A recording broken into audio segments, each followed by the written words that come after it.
Hello and welcome to another walkthrough by Commander Rogden from Rogden Gaming. I don't think this is a thing yet. So before we get started, I just wanted to go over a few things.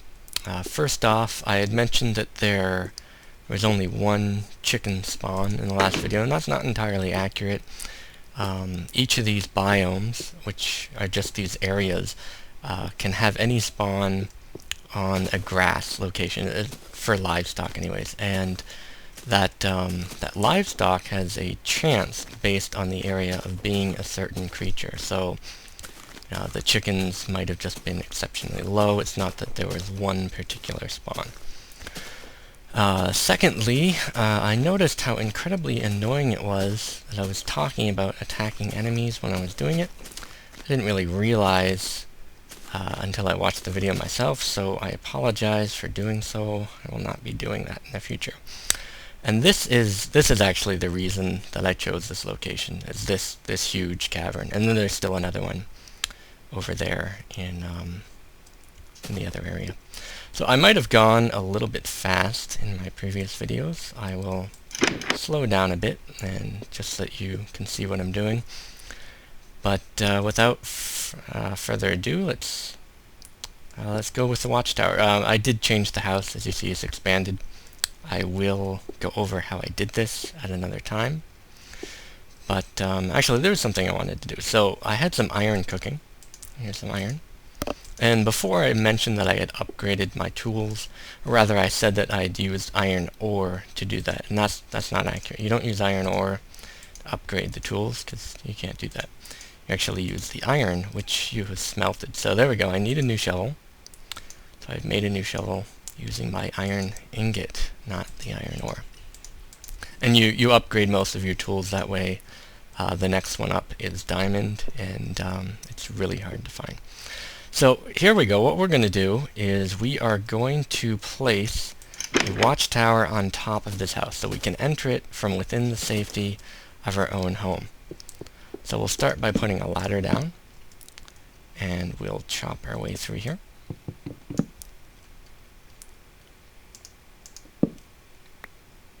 Okay, and oh, still need one more. There we go. Okay, so now I'm up on top. And we can see pretty far, but what we want to do is get up somewhere close to the clouds. Now we don't want to be in the clouds because they will obstruct our vision, but we do want to set up basically some death holes. So we want to be able to shoot through these holes at monsters below us. Now skeletons can fire back, but creepers, which are the main threat, because skeletons die in the day anyways. You can shoot from here, and they'll die without a hassle. So this particular setup is 7 by 9 squares. So it's relatively efficient, which is what I'm trying to do here. But if you want to go 7 by 7, you can do that too. And what we're doing is we're going to be leaving a 1 wide hole. This is so that spiders can't enter, because again, they can climb, and they will eat your face. So we're just setting these up. Now, if you don't set these up quick before night falls, actually a spider still could get in until you have your roof. So you could set up another defensive measure if you like. And I'm just going to pull out all the planks. Oops, come here, wood.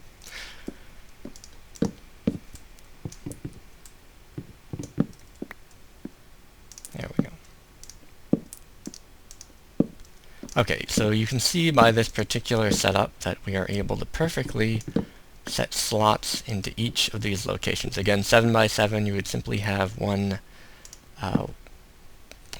fewer squares, so you'd need less blocks, and you'd have less area to work with. So again, this is important, 7 by 7 or 7 by 9. So it's nightfall, I'm going to go to sleep, and I'll actually return when this is completed. Our project is now complete, and you can see this is what it looks like. So you may notice these little pegs here in between the I guess the death slots. I don't know what the hell you want to call them, but so those are there to prevent you from falling off. Now these, you can actually not that you could fit there anyways, but you can't jump over there. Those are fences. And we will need fences when we go to the top of the watchtower. Now, depending on how you make it, you'll need between 12 and 20. So I'll show you how to make a fence. You need sticks to do it with. Let's make some sticks. And by the way, I'm right-clicking to split the stack after I've placed it down. So we've got some sticks, and what am I doing? And you make a fence, and you get 2 fences each time that you do that. Okay, and we should be good to go. So now I mentioned again this was 7 by 9. So what we're looking for is the middle of this platform. Now it doesn't really matter whether or not it's symmetrical. I mean, you're not going to fall off or anything. Building's not going to collapse if it's lopsided or something. But we're going to look for space number 4. Which I guess is right here, and space number 3, which is also right here. So what we want to do is we want to climb up from this square. So we want to be at 1 space away. Now whether you put it behind or in front, doesn't really matter. Put it there. Maybe you want to put it there. Okay, so this is going to be the start of our ladder climb. So we're going to build this up probably about 20 or so paces, which I guess is around the height of 5 houses. So it's getting dark, and I don't want to do that when it's nighttime, so I'm just gonna go down and sleep. And this is the reason that it's 7 by 9. I just like having my bed in separate quarters.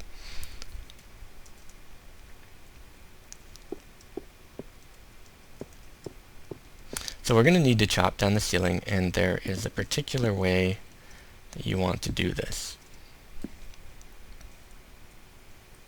You want to chop a hole directly above this block. So this should be it right there. Okay, and you want to make sure that you have exactly in your inventory the number of wooden planks that you have equal to your ladder. So this is already 4 high, so we're going to go 20 above that. So you start by plopping them down. Oh, you need to jump. Come on. There we go. So you jump up until you have consumed all of your wooden planks. See, we're getting pretty high. Oh, I might even hit the skyline. Not let us. Let's actually stop right here. This will be perfect. Okay, so I'm going to pull up my ladder, and again I'm just inching my way across. I drop the ladder. We want to be able to put down one more. There we go. Okay, so now we start to slide down the ladder, right? And you can just stop by holding Shift again. Right, see? Sliding down the ladder. Whoa, Jesus. Okay, well, that didn't work too good, but you get the idea. So you're placing the ladders on the way up. And there you go. So that goes all the way to the top. And then what you want to do is dig around this. So we want to have holes blocking the entrance of any unfriendly spiders. So we want it to look like that. So that's what it's going to be going all the way up with us. It's that particular pattern. So that means that you will need roughly 1 times, yeah, for all of these planks, sorry, for all of the ladders that you have, you will need the same amount of wood in order to go up that high. So wood, not planks, because it'll make 4 each, and this will be, you know, the first square, and the second, the third, and the fourth. So first I'm going to show you how to, you know, start building this, and then I will fast forward to the next part. So let's get out our main ladders. Oh, God damn it.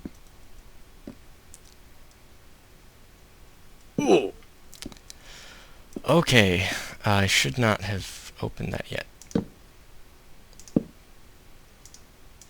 There we go. Okay. So now it is open, and you should be doing this in the day because at night spiders will be clawing to get you. So you put your squares there, and then you jump. Put your squares there.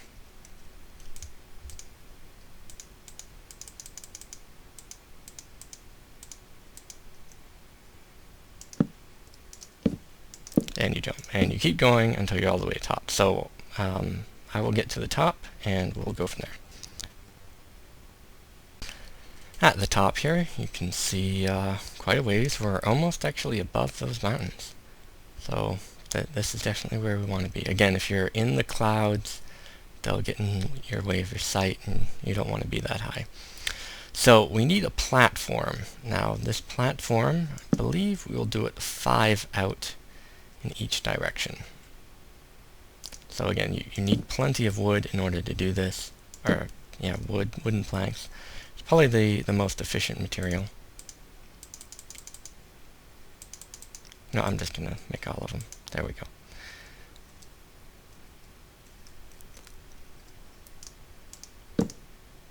Okay.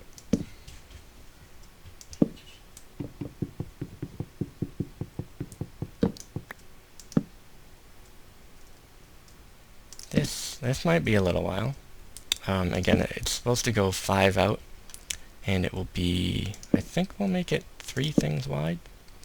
Yeah, so I'll come back with the finished product, and we'll count the number of squares that it is. Here is the finished product. Now you can see that I've gone 4 squares out and 5 squares wide. Now it was actually 3 squares out and 5 squares wide, and that will give you sort of the optimal viewing distance. But you know, I just went for the extra. Now, what you need to concern yourself with is falling off. So before we didn't, you know, we used railings on the locations that we thought we would fall off, but here, you know, it's dangerous in every location that we stand. So we really don't want to fall because we will definitely die. So we are going to put down those fences that we made. So you just build these fences around. There we go. So this will keep you from falling off. Again, you don't need to go all the way to the corners. In fact, I'm going to run out of fence before I finish. So I will pop back down and get some more. And there's our additional fence. So I'm just finishing this off. And I'll put down the resource requirements somewhere in the annotations for setting this thing up. But just making sure that you can't fall off, and so that you have impeccable viewing distance. Now, in later patches, maybe he'll add like a telescope or something, so you can see super far, and that'd be nice. So we can see our beacon, we can see some, you know, huge mountaintop. We can see really far from up here, and we can see over top of everything, which is what we want. So the only thing that is obstructing it is that mountain over there. And you know what? I suppose we could go higher, but again, we wouldn't be able to see. So this is the watchtower. Now you might eventually need a roof. So he might do things like erosion. You know, maybe your character will be fatigued if he's standing out in the rain or something. So through the magic of transition, I'm going to show you what this looks like with the roof. And here you have it. This is what it looks like with the roof and walls. And you know, we've still got our fence here to prevent us from falling out. We can still see plenty, because this is the way we want to go. So again, if you need a roof, or if you just like having a roof, you can put one up there. Again, this whole project here requires excessive materials, and again, this whole walkthrough is about doing things as efficiently as possible. So you don't really need this watchtower. You do want to have a location that's high up. You can see that, you know, some of those mushrooms are very close to invisible, so you definitely want to be high. But if these arrow slits, you know, that's the word I was looking for. If these arrow slits here are good enough for you, then you know you can do that. You can just keep it about this size, but you do want to elevate it a little bit so that you can see outside and you know, check out all of your beacons and so on. Anyhow, that was Watchtowers. Next time we may take a look at houses and possibly farming. Thanks for watching. Ho ho ho, you sneaky guy. That's right, that's right.